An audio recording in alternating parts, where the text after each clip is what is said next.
let's cue the music and start that word chat.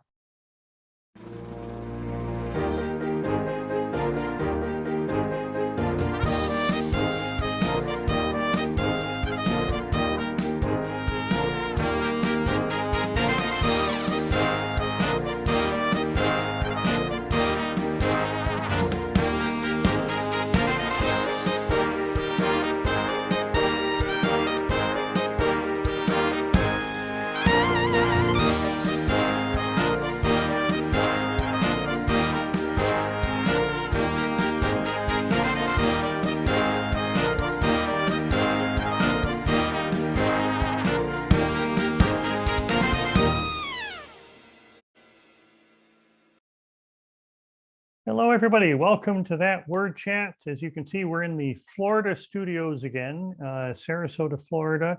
We're in Florida for a very special reason. It has to do with today's show. Our guest today is Maggie Lorenz from the Scripps National Spelling Bee. She's the content director. And last week was the bee. I don't know if you guys got a chance to see it, but it's always exciting.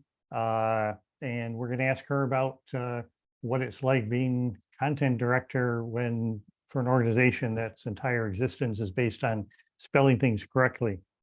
So Maggie, welcome to the show. Thank you. And thank you for having me. Yeah, good to see you again. Yeah. Yeah.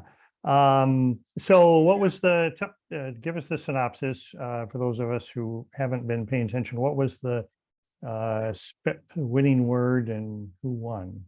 Sure. So the winner was Deb Shaw, a 14-year-old from Florida. And his winning word was samophile, which comes from two Greek parts. And it means it's an organism that prefers to live in sandy soil. So samo meaning sand and phile meaning love. So right. So it is actually really describes a Floridian, right? Exactly. Yeah, absolutely. Someone who lives in sandy soil. So is that, so here's my question, here's my tough question for the day. Was it a fix? I mean, you had a kid from Florida, you gave him a word about, living with sand. Yeah, definitely a fix. We thought long and hard about it, and we put in an entire round of sand related words just for Deb. And it just happened that even though we randomized the words, all of the sand related words came up just for Deb. So yeah, it was a total fix. Of course. Okay. All right. So, but here's a serious question. I often, when I see a bee and I watch the Scripps National Spelling Bee, I watch the spelling bee at ACES, which the Scripps organization has been a part of for years, which is, for those of you who don't know, at the American Copy Editor Society, or ACES, the Society for Editing, our annual conference, we do a fundraising spelling bee with participants in the conference, and it can be very, very exciting, very tough competition. Yeah. But it seems to me that a lot of it's the luck of the draw. I mean, it's the words that you get sometimes that determine whether you go out or stay in. Yeah, absolutely. It's something we say around the bee often, is that your success in a bee is really just luck meets preparation. So no matter how much you prepare for a spelling bee, it really all falls down to luck in the end. If you get a word that or you've studied, or you're familiar with, or even that you can parse apart by the roots. So like samophile, I was just telling you, you could actually know all three parts of that word if you knew the root. So every part of it really is Greek, and samos, and then phile, and then it's a connecting schwa in the middle. So it's probably going to be an O because it's from Greek. So if you can't get all of those parts, the luck is unfortunately not with you no matter what you've prepared. So it's wonderful in that 2 hours to see luck really combine with preparation for these kids, and then just to really be able to flourish on the stage. So I think I just learned something, because I'm not a very good, I'm terrible with the schwa. What Peter Sokolowski from Merriam-Webster always says, I fought the schwa and the schwa won. Yeah. The Greek, if it's from Greek, the schwa is usually an O. Is that something I can? It's a safe bet. It's not always. There are always things that there's always, and the reason spelling is such a good contest, if you will, is because there's always broken rules. But Hmm. often, if that schwa is from Greek, it will be an O. But again, like I said, not always. But it's a good guess if you didn't know that word to go with Greek, Mhm. or Mhm. sorry, O for the Greek. But yeah, the schwa is also the dreaded sound for the spellers too, because it can mean any vowel, and so Right. that's often just down to a guess. Yeah, yeah. And there's no like, I mean, there's nothing in the pronunciation. I wonder if we, looked at the pronunciations and analyzed them, if we could find some variation. Probably not. Of the schwa itself. I Oh, the mean, schwa, yeah. if you overpronounced it, you could pronounce it Mm. with a letter sound, but a straight schwa doesn't have any indication of what letter it would be. So that's why we call it the dreaded schwa for spellers. The It's dreaded schwa. often, yeah, it's what often gets them out. That's one of the big things. And then doubling of consonants is another one that tends to trip them up a lot. So Yeah, right. So, so were you, do you have a spelling background? nope, absolutely not. I just love words. I grew Yeah. up in an area where there really weren't spelling bees. I mean, there are some. I'm from Canada. There are some in Canada, but in the area where I grew up, there weren't really. I do remember going ahead a level in grade school for spelling. So if that counts as a spelling background, then Wait, yeah. they moved you ahead a level because you're a good speller? Yeah, I got to learn how to Wow. spell miscellaneous in 5th grade. That's my big achievement in the spelling bee world, is learning that early on. But yeah, no, I don't have a spelling background at all. I just love words. And for the job, I don't think you have to be an incredible speller. Well, you do have to like not spell things wrong, right? That's true most of the time. Although my team is very forgiving when I have a lot of typos in emails, as long as it's not during competition or something. I've programmed something in that's the wrong spelling. So Yeah. but yeah. Do you have those moments? I mean, have you Oh yeah. sent things out and said, "Oh my God, we spelled it"? Of course, I'm human. Yeah, We've yeah, even of course. posted stuff before. We've even posted things before, particularly we have a word of the week feature. And I remember it went out a few years ago with a typo in it. It's probably about 3 or 4 years ago. And somebody wrote in saying, "You have a typo." So I said, "Yeah, congratulations. Good on you to find it, nicely done." So It wasn't the word. It wasn't the word of the week. It was just in the. it was in body no, of it wasn't the actual word. It was just in the body. It was in the content of what I was thinking of the sentence that we used for it. But yeah, I mean, we're human. We strive for excellence, not necessarily perfection. So Right, right. And I'm actually impressed that you don't get more of those people pouncing on of people every. writing in, we do. Yeah. I mean, I think we're Right. considered sort of the gold standard of spelling, but also in many ways of language for kids and teachers and the like growing up. They sort of look to us to be sort of authoritative. And we do get people writing in saying, "I don't know if you should be using a comma there," or the like, which is terrific. We love the feedback and we only grow from it. So, but we do have people that really want to help us improve our materials for sure. Good. So tell us about the bee. The bee was last week. Thursday was the final. Yeah. What's that? So you're in like the afterglow or maybe the recovery period? A little bit of both, I guess. I think I came back Saturday and slept most of the afternoon. It's the bee's wonderful. It's long hours and incredibly rewarding getting to see the spellers up on stage, seeing them connect with each other, but also seeing, for me in particular, it's wonderful to see the word list up on stage getting its moment, seeing some of these words that have been kind of circulating in our minds for years coming out on stage and getting celebrated is really, it's kind of joyous for me. So yeah, a little bit of both. That 2 hours you see on TV is really just sort of the sort of culmination of a week's worth of competition and activities and events, but then more broadly, a year worth of programs and materials that go out to these spellers. So it's certainly not that last 2 hours, but the week's quite exciting. Right. Is this week kind of a don't bother me week? I'm kind of just taking it easy, or at what point do you sort of gear up, or what is your schedule in that particular job at the spelling bee? Yeah, it's a really quirky little job that I absolutely love. We have a number of busy seasons, and I have to say that the lead up to Bee Week isn't actually editorial's busiest season. Summer is, and then sort of November, December is another really particularly busy season for editorial for different parts of our organization. It's definitely busier leading up to the Bee or in the fall or the like. But we have two really prominent busy times, which is summer with our school enrollment materials are all being built and kicked off at the end of, or the third week of August. And then when we're working on our regional competition lists, sort of November, December, that's another really busy time of year. But Bee Week itself is quite busy, but the lead up to it from editorial, sort of, it's drawn out a bit more with, it's just a longer lead up. So tell us about that Bee Week. You imagine you get interest. I mean, I see articles about this English language spelling bee, which is, as you say, kind of an American phenomenon largely, but there's interest all over the world. Yeah, for sure. And we hear about other bees happening around the world. I think it works particularly well in English because we've kind of thieved everything from all these other languages. And so we don't really follow any set patterns. And so it's possible to have a spelling bee. I think in a Spanish bee might not be as complex or complicated, if you will, because the language follows a much more specific pattern than English does. English is all over the place, like literally all over the place. And so we can have a bee because there's a lot of words that are going to challenge in many different ways. But yeah, there's definitely interest all over. I hear about ESL bees overseas as well, which are kind of, so I know, actually, I think it was Peter was just at one in Egypt a little while ago, working on their ESL content on a standardized curriculum over there. So right.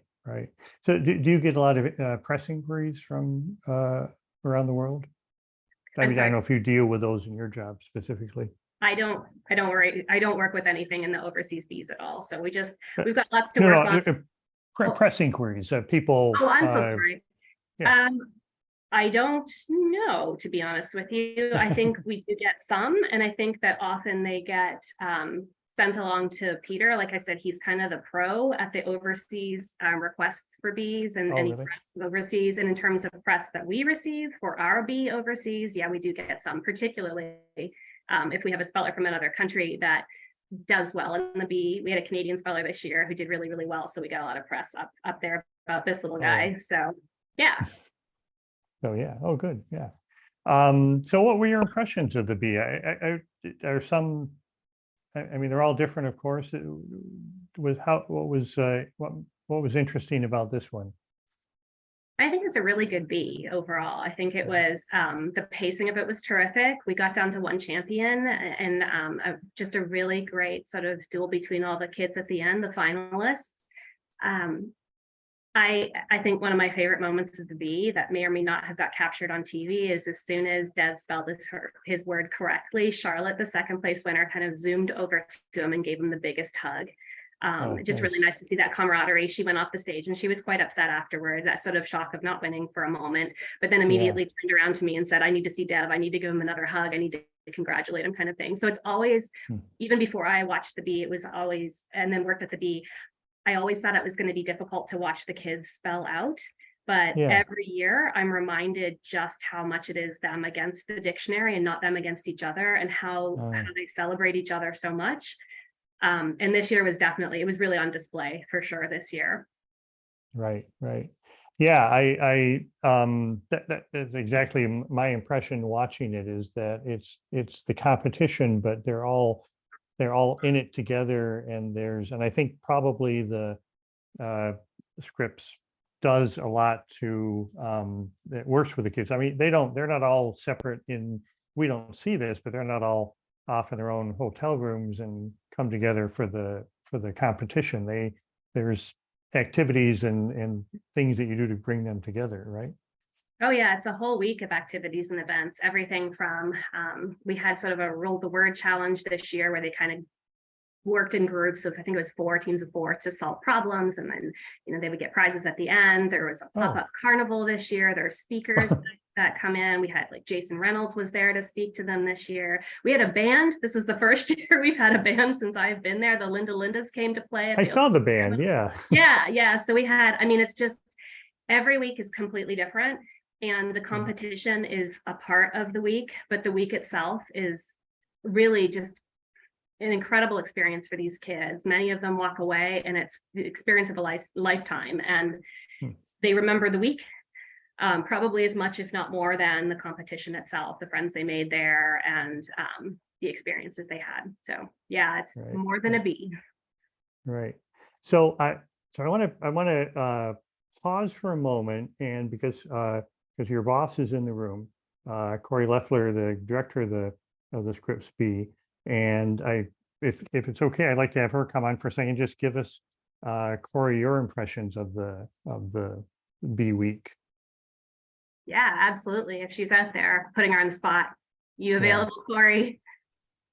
I love putting Yeah, that's people on the fine. spot. I'm just going outside Oh my because goodness. my child is watching Miss Rachel to get her through this this part. So coming outside to talk. But hi, yeah. Impressions on the bee, was that the question? Yeah, that was the question, right? Yeah. What was it like? I mean, you've been with the Bee a long time, and you're a former competitor, right?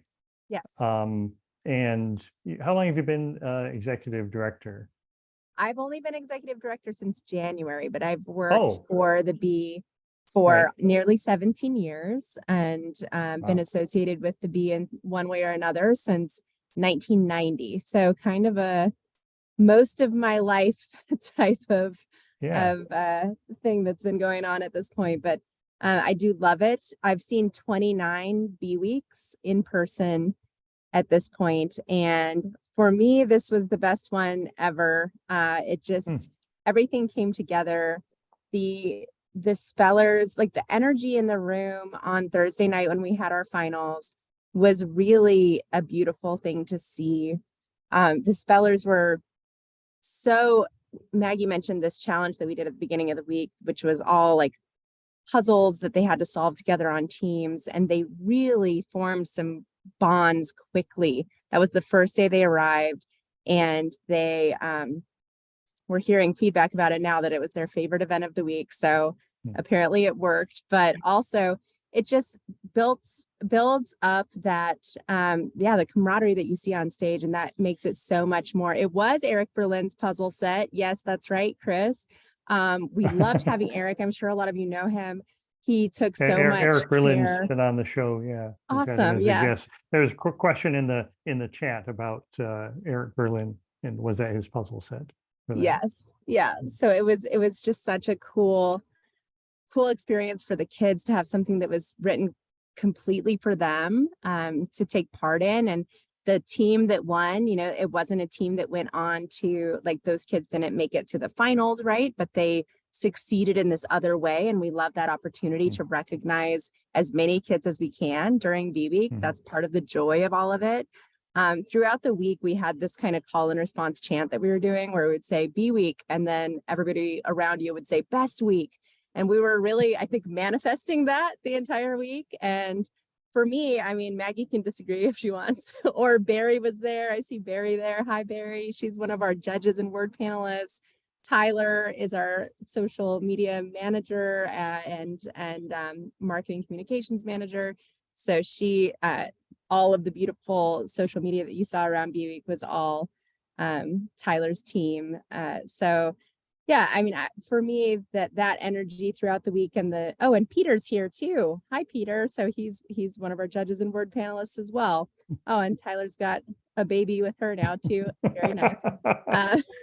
We're just getting all the babies invested in word culture at this point.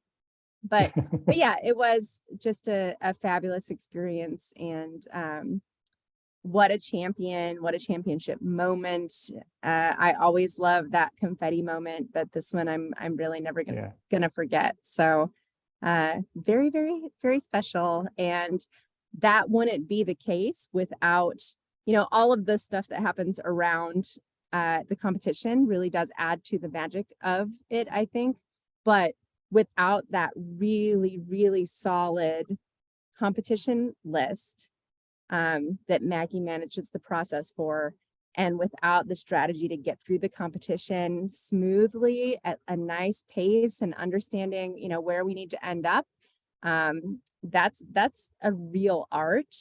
And that's something that Maggie and all of our word panel just puts hours and hours of work and care into, all with the idea of making sure that every kid on that stage is treated so fairly, and that the integrity of our competition is unquestionable. And so that's that's where we're aiming every year. And I would say we haven't always hit exactly our mark of where we're aiming. I think, the integrity of our competition, I believe, has always been there, but we don't always hit that mark of that perfectly smooth competition. And this year we saw that play out. And I think it's just the mark of having an amazing team of experts working toward this. Yeah, well, I just talked way longer congratulations. than you probably wanted me to. No, I love to hear from you. I mean, you're a former National Grammar Day tweeted haiku contest judge, which is kind of one of the things that most of the people who have been on the show, we're going to get Maggie next year, have been judges for the annual haiku contest or poetry contest. So I'm happy to have you and chat with you, and congratulations on your first bee in charge, and congratulations that it all went so well.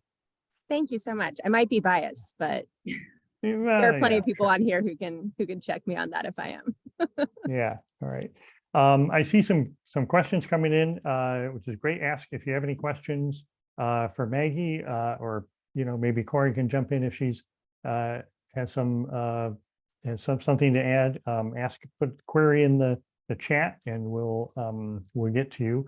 And I think we might as well I think we do have a question, so let's go to our audience. Our first question is from Dana. If you wanted to unmute and ask your question. Hi, thank you. So I am noticing what seems like a lot of excitement about the bee, especially in recent years. And so my question is, to what do you attribute that new, fresh excitement? Is it because you've kind of changed the format of the week, so it's fun versus just an academic or lexical contest? Has it been the airing of the bee on ESPN Sports, one of the sports cable channels? Or is it maybe that former bee contestants are now parents, and they've been like, oh, it was so fun for me, I want you to do it, and here, let's learn Greek prefixes as a 2-year-old kind of thing?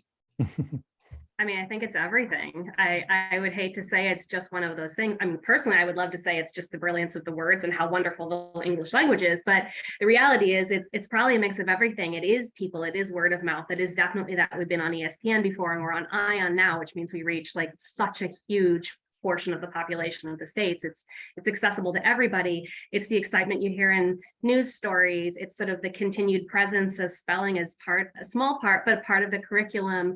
There was the spelling bee was featured in movies and a documentary recently. And so it sits there everywhere a little bit. And I think that the Octochamps certainly did something for it. It was a giant movement of excitement. Last year we had a spell off, which I think you can't get anything more exciting in a spelling bee, especially in a 2-hour format, than seeing kids go head to head spelling as quickly as they can and as successfully as they can. So I really think it's a lot of things wrapped up to make it such an exciting moment in spelling bee history these days. All right, thank you for that question. I'm curious about the how you come up with the words. I mean, we talked a little bit at the beginning how it's all a fix, and you determine in advance if you want to win. But what's the process of picking those? I mean, they all come from Merriam-Webster's Unabridged Dictionary. I understand that, right? But it's such a whole slew of possibilities. How does that come together? Magic. Yeah. So it's actually a little more than that. And just to clarify, I know I said we fix this. We really don't fix it. I was teasing you. One on his own accord. I know. Just be really careful here. It's a year-long process, and actually it's a multi-year process, really, how long it takes us to get that word list together.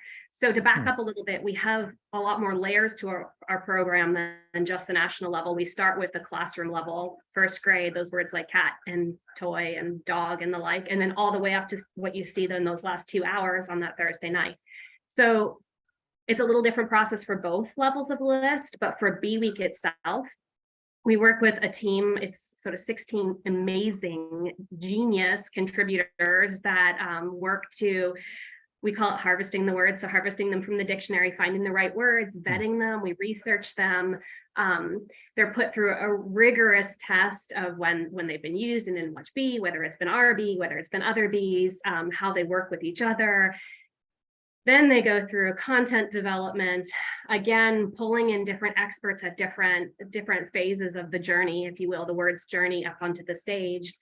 And only then do we start putting them in buckets that we may or may not use for each year. Sometimes we'll move it to another year's list. Sometimes it becomes part of this year's list. So really, ultimately, it is a really long process, very involved, from a group of highly dedicated, highly specialized people who put, I know Corrie mentioned this, but everything for us is about fairness and integrity.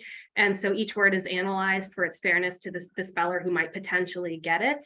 And then it's sort of, we meet a couple times a year, and sometimes in addition to that, virtually as well as a large group. And we go through the content over and over and over to make sure that the list comes together in a way that we feel is the best for each year's competition. Yeah, and you're part of that process. Am I correct? Yeah. So I sort of manage the parts and pieces that go together to make sure the word list comes out at the end, looking like the word list. Oh, you're the main point person. You're the one we can. No. Oftentimes, I mean, it's kind of been, it's never one person's job entirely. Sure. It's like it's not any one person's job to submit the words. It's a small group of people, but yeah, I do a lot of the kind of keeping the project on track, if you will, and making sure that the final result gets loaded into our system to make sure that it's competition ready and that everybody's working with the same goal in mind. Although I think, like I said, our whole editorial team is great for that as well. When you watch the competition, do you think, I mean, do you hear the words that and you probably had, well, on some of them, you presumably had long discussions about this word, and you may have had some doubts, and do you, so when you hear the word, does that like strike a chord with you? Like, oh my gosh, I hope this person gets this word, or? Yeah, well, we always say, and this sounds kind of weird and cheesy, but we always spell each word with each speller letter by letter. So obviously we're not spelling out loud, but we're always rooting for each speller letter by letter. It's because, again, it's not a kid versus kid thing. It's very much a kid versus word thing in many ways. By the time we get to the point of any competition or any competition list being published, though, it's always my hope that we vetted out those words that are problematic. In fact, in DC this past about a week and a half ago, we have a 7 or 8 hour long meeting to finalize content. And in those meetings, we actually read through everything. We read through the part of speech, the word, any alternate spellings. We read through the definition, the sentence, any comedy sentences, like literally everything. And we lost at least one word that had been vetted many, many, many times already leading up to that Sunday before the competition. And we lost it because there was a variant spelling that was, well, there was a variant word with an almost overlapping pronunciation, but an identical definition. So we try to catch anything that would be unfair to a speller. And we lose the words. We happily cut them. This is never in the interest of that speller. And we always want each speller to have a fair shot at doing their best. Do you find spelling bee words creeping into your writing and vocabulary? Well, again, there's 2 parts to this answer, yes and no. Yes, on the lower level lists, so some of our classroom and school and even our district or regional level lists, I definitely find them creeping into my writing. Not those ones at the end of the B. Those are these wonderful gems of English that really nobody uses. But we have to pull them out of the dictionary to create a really solid ending to a B. And these kids deserve those words. They deserve to see these wonderful words coming out and showing off everything they've learned. But me personally, probably not all those big words. I think it would be kind of difficult to use Samophile in day-to-day speech, for example. Although now I'm going to try. Yeah, I'm loving the word. I mean, we're here in Florida, Largo. We're the Sarasota studios. I think I mentioned that. Largo is just north of here in Pinellas County. So, which is the reason I came down here to do the show from Florida, because we have a Florida kid winning the whole thing. So again, I'm joking about that. I'm here visit my family. mother. Yeah, we'll go with the Florida kid winning. Yeah. I mean, that's pretty cool. Yeah. So you weren't a participant in Canada in the Bee. You were in Cincinnati, you said, since you were still a teenager, but you spent most of your formative years in Canada, and now you're down in Cincinnati. How did the Bee thing come about? Kind of by chance. So I came to Cincinnati sort of just a between moments in life decision with family, and went to school here, went to graduate school in Indiana. And when I was there, I worked as an editorial assistant at an academic journal, and kind of really liked that, and kind of didn't really like academia. I absolutely love it for other people, just not for me. And so came back to Cincinnati, sort of freelanced for a while, had kids, had a family, loved working from home, loved being able to stay home with them and work as well. Slowly started picking up more in office jobs, if you will. So I worked at a museum for a while, and then saw this ad for this job that I thought, well, that's kind of quirky and weird. And I'm kind of quirky and weird. So maybe I'll apply for the quirky and weird job. And it's just, I've never looked back. I can't imagine my life without the Bee now. So it's been a perfect fit. I get to sit and look at words all day, every day.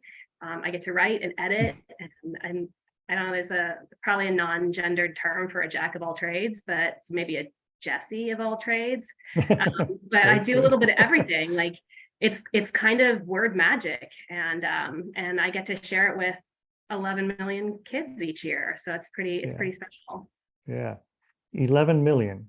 So many kids participate in, like, at the school level. And yeah, so what you see on that Thursday night with that's the one left after 11 million kids start the program, and I hope learn an enormous amount about words and language. So we have a very robust offering of materials too, that start, like I said before, at first grade, and really work them all the way up to that sort of elite level, sort of competitive speller that you see at the end of Bee Week. Right. And I remember when my kids did the spelling bee, my daughter especially did. My daughter went in 7th grade, went 55 rounds. Wow. Just 2 spellers went. No, the whole thing was 55 rounds, but the 2 spellers went for like 20 or 25 rounds back and forth. And one, my daughter misspelling, but then the kid misspelling. It was the most stressful thing, and I didn't want to have anything to do with the spelling bee after that for a few years. I mean, I don't know why, but I mean, you see your child there going through this, and of course, there a word would come up and she'd spell it, and I think, oh shoot, she got it wrong, and they say, no, that's correct. And so anyway, that's my main background with spelling bees. I didn't do spelling bees when I was young, but it's more than just go up and do a bee. I mean, there's materials that there's books published every year, right, with spelling words and fun learning activities. So we actually have. Oh, I'm sorry. Go ahead. You please go ahead. Yeah, so I'm just talking. Like I said, our program is much broader than just what you see at the end. We actually have a 4,000 word study list every year that we publish, that's refreshed at a rate of 20% per year. And that's where the bulk of these study words come from for our program. So for a classroom, 450 words of that is our school spelling bee study list, and all of the classroom materials and school level materials are formed from that.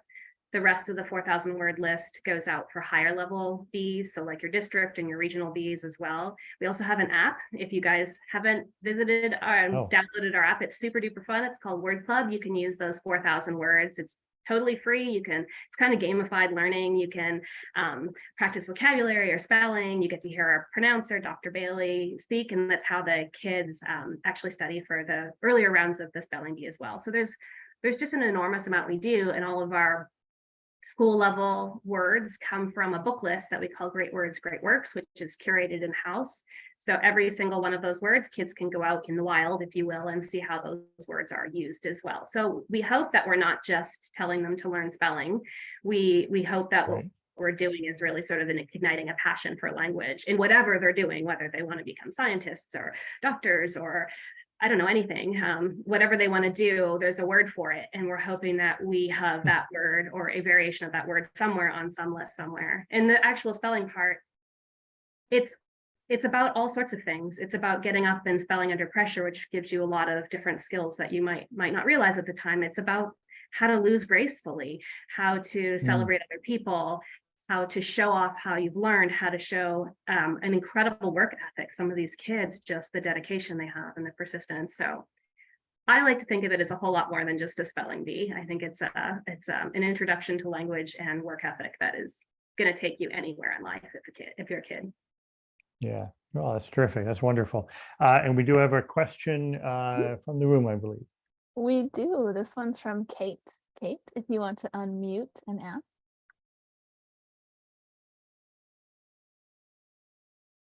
Hi, can you hear me? Yep. We can. Okay. Kate showed up. Kate showed up at 4 o'clock. I have to tell a little story about you. Kate showed up at 4 o'clock and then sent me a desperate email, said, I'm getting a please wait message. I can't get in. And I said, Kate, you're half an hour early. I know you're excited. Kate's a former spelling bee competitor, and so I knew she'd be excited about this show. Sorry, Kate, you go ahead and ask your question. Shame me, go ahead. Yes, first of all, I love Kid Against Word because I also do a kid spelling bee back here, and that will be a really good thing to tell the kids. But you answered my first question, which was about how you level the words, which is like, forget grade level. But I'm also wondering if we could spectate next year and how we would in person. Spectate at the bee or spectate the process of leveling the words? Oh no, spectate at the bee. Yeah, so members of the public are welcome to watch on TV for sure. We stream everything actually. Oh yeah, I've done that, but I mean in person. Well, I would encourage you to reach out when we know the details of the spelling bee for next year. We have all that information available. I know people come to watch it. I don't know if we currently have any ticketing status. I know we didn't this year. In the past we have, but many people just stop in to watch. It's packed the final night. So yeah. Nifty. Thank you. Yeah, are there, I assume it's just parents and select family members in the audience, but it's more than that? We get media, we get VIPs in the room. It's a really diverse audience full of people that really want to celebrate these kids and all that they've done. So it's a huge crowd. It astounds me every year to see what a wonderful supportive crowd is there, and lots of family, lots of media covering the event.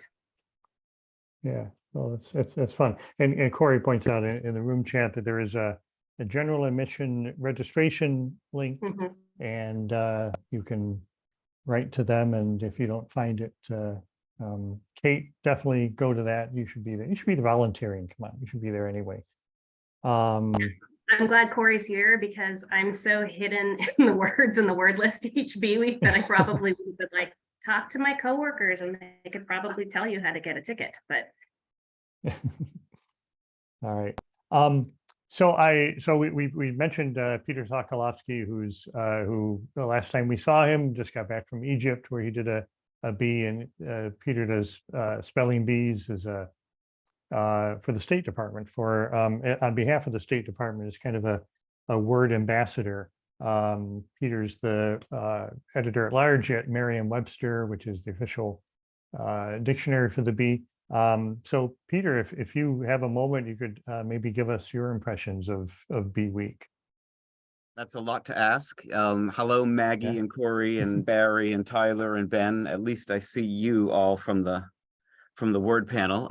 If I missed you, I'm sorry, but great to see you all again. It's a very busy week. I'm deeply thrilled to be more involved. Thanks to Maggie and Corrie, kind of going from just being the guest and waving the flag for Merriam-Webster to being more integrated into the word panel, discussing the definitions, sometimes truncating the definitions, and helping from a little bit more from the inside. My little role in the opening ceremony is fun too, because the Bee and Merriam-Webster go back to 1957, where there was an official relationship that began, and we have a copy of the 1957 printing of Webster's Second, which is the dictionary that weighs 18 pounds. Yeah. And I bring it out on stage and we open it up, and we, kind of celebrate that long relationship with this dictionary that I found in our office, an unopened copy, by the way, of the 1957 printing that I gave to Scripps, and that we use as a kind of way to begin the week every week. For me, just to see that level of expertise, not just the spellers, but of course the professionals who put the Bee on. It's an amazing chance, and it's also kind of a reunion every year with people like Barry and Tyler and Corrie and Ben Zimmer, who's been an old friend in a different world, but now we've kind of met back at the Bee. But also my old colleague Brian Sietsema, who is the associate pronouncer, who is the former pronunciation editor at Merriam-Webster. In fact, it's his voice you hear in a lot of the audio pronunciations at merriam-webster.com from his previous career at Merriam-Webster. And in fact, he created the phonetic transcriptions of our French dictionary, which was my first project. So we worked together for about 8 years, and now we work together again. And so it's always a lovely kind of reunion. So Bee Week has become a little bit of a family feeling for me, and that's maybe something that doesn't get talked about a lot, but it's clear if you are there, you can watch this team of people who work so hard to put it on. Mm-hmm. Yeah, it never occurred to me the thing you just said about truncating the definitions, but of course some of them, some may go, especially in the unabridged, may go on. And I did look up Samophile, and I think the definition in the unabridged is what was given for the Bee, if I could be mistaken there, but it's not in the collegiate, which I imagine is true for many of these words. But is that that must be a process then of saying, okay, we've chosen this word as a spelling word, we need to define it in a complete way that gives the information to the speller, but we don't want to be going on with a bunch of semicolons. This is such. Corey's going to watch me dance through a minefield right here. It's such an important question because the rules state it's the Merriam-Webster Unabridged Dictionary. So we are using those definitions. However, as you just said, Mark, the speller is really more concerned with the spelling than the meaning of the word. However, also there are also elements in the definition itself that can give you important clues as to the spelling. Is it an OL or an IL at the end? That kind of thing. Is it a and obviously some clues are from the etymology, but there are some clues that come from the definition. So we try to retain all of that and the flavor of Webster's Third, which has a distinct voice. I mean, the first time I ever attended the Bee, I don't know if Corey's ever heard me say this, I was sitting in this dark room thinking, first of all, this is a celebration of the dictionary. It's an amazing abstract poetry that you hear in the room. But second of all, if you know the defining style of Merriam-Webster, it's very specific. It's that very specific kind of language. And I found it kind of thrilling to hear those definitions over and over again. So the problem is in Webster's Third style, if you know it well, there are a lot of truncations that are already in place that might make it impossible to read a literal definition. The example I always use is just one I made up, but if you look up the word sesquipedalian and saw the definition, one afflicted with sesquipedalia, you would find that to be an unsatisfying definition, but it's also not a good Bee definition. And so what the word panel will do at the Bee is to find that noun entry for sesquipedalia and recast it as the adjective, or the noun of a person. In other words, we have to take the core, because Philip Gove's rule, the editor of Webster's Third rule, his cardinal rule to save space was no definition will ever be repeated. So that the definition of for example, the affliction will not be part of the definition of the afflicted. And so right. what you have to do is sort of untie that knot very gently, and that's part of what I love about being on the word panel. Yeah. All right. Well, thank you so much, Peter. Great to see you again. Great to see you all. And Peter mentioned that sort of family reunion. You have competitors coming back, some of them multiple years. Do you also, we had a question from the room about this. Do you also have, are you finding multiple generations, parents who compete and then their children also compete? Yeah, we definitely have some of those stories, and we have a lot of siblings that compete. So we'll see, sometimes it's families of 4 or 5 kids, and we see them for like a decade, kind of like this kid, then this kid, then this kid, and sometimes their parents have been involved as well. We definitely have some of those. So it is really definitely a family reunion. We also hear stories all the time about kids who meet up and are friends for life. 20, 30 years later, they're still friends from their experience at the spelling bee. Corrie, I think, has friends that she met when she was at the bee that she's still, is good friends with. It's definitely a reunion, and a reunion as well for the word panel, as Peter was saying. I think we're a group of people who love to get together and talk about words and really enjoy each other's company as well. Okay. So Merriam-Webster is the official dictionary. What's your go-to dictionary, Maggie? Oh, I would have to say Merriam-Webster unabridged. It would be wrong of me to say anything otherwise. Unabridged. Do you use the unabridged? I mean, we use only the unabridged. Yeah. No, So I mean, in your personal writing, as content manager, yeah, you only use the unabridged. I use the unabridged partly because of work and partly because it's what I'm familiar with. I love the unabridged. You can search it in ways that you can't search the free online version of Merriam-Webster. And so I find myself using that function a lot.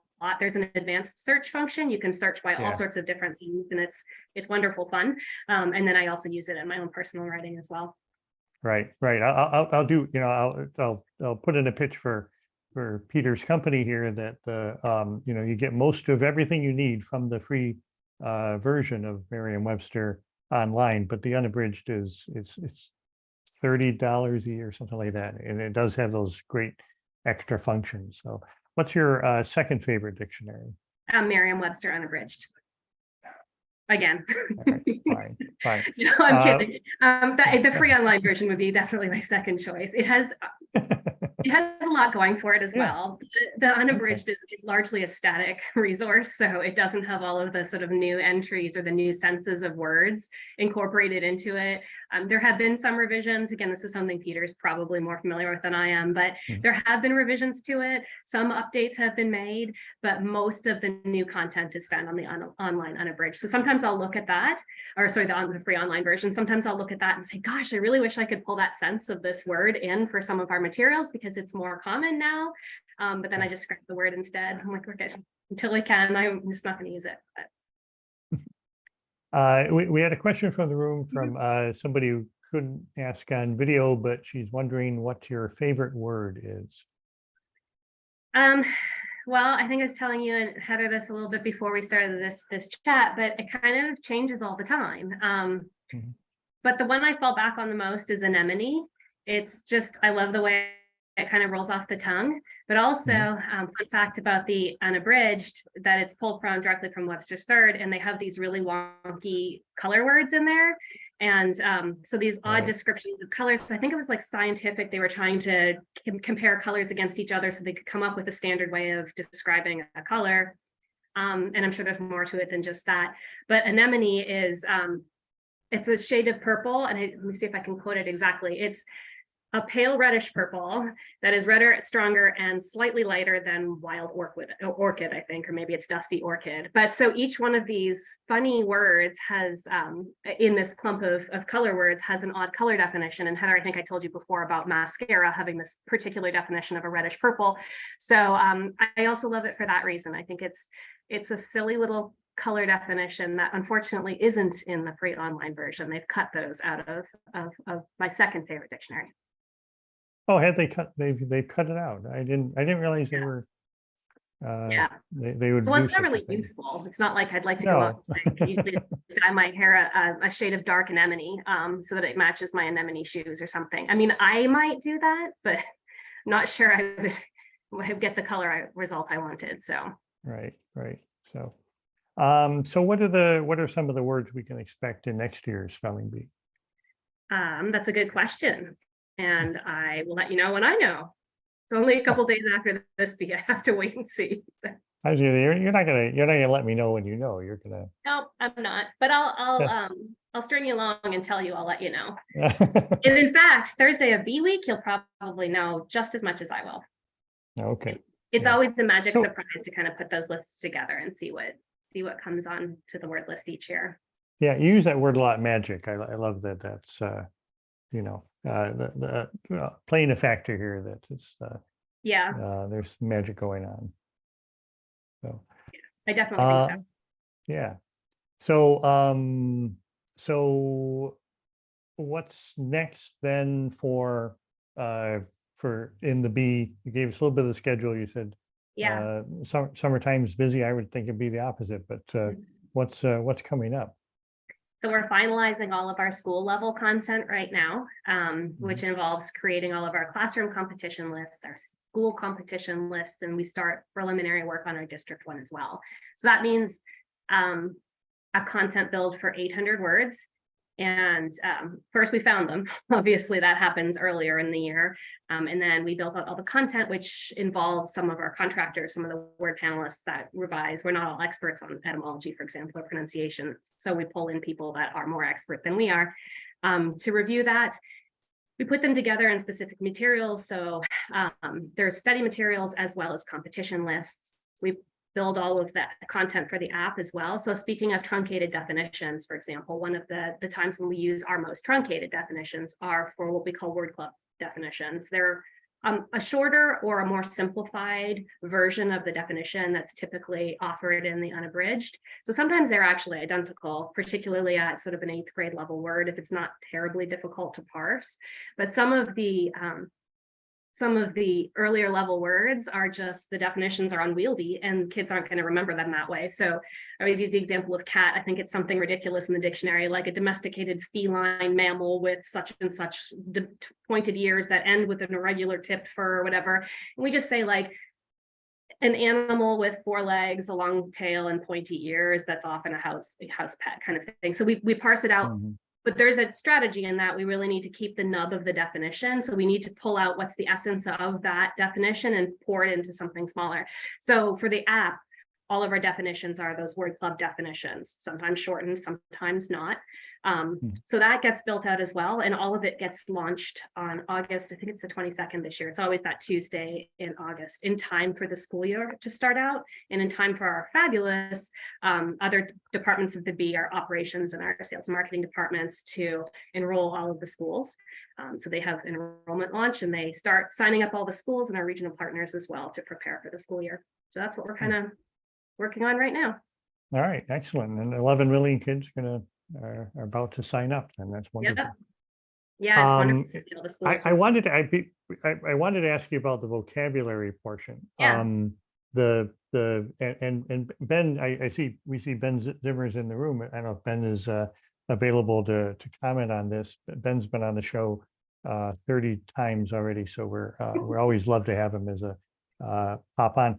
But so how long has this been part of it? It's just the spellers in the earlier rounds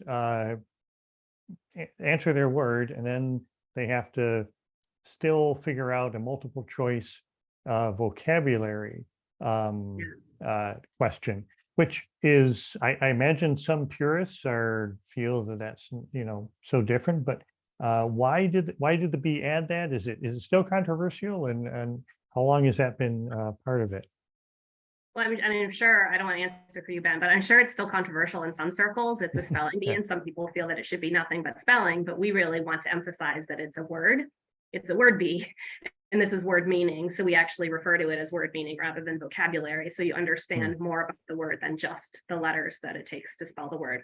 So it's actually been happening at the Bee for quite a while. It's been about a decade or so, but it was always in written tests that we had vocabulary or word meaning prior to just a couple of years ago when we started introducing oral word meaning rounds in the competition itself. So right now, the first 2 rounds of the Bee are studied. They're from that 4,000 words of the champions list that I told you about.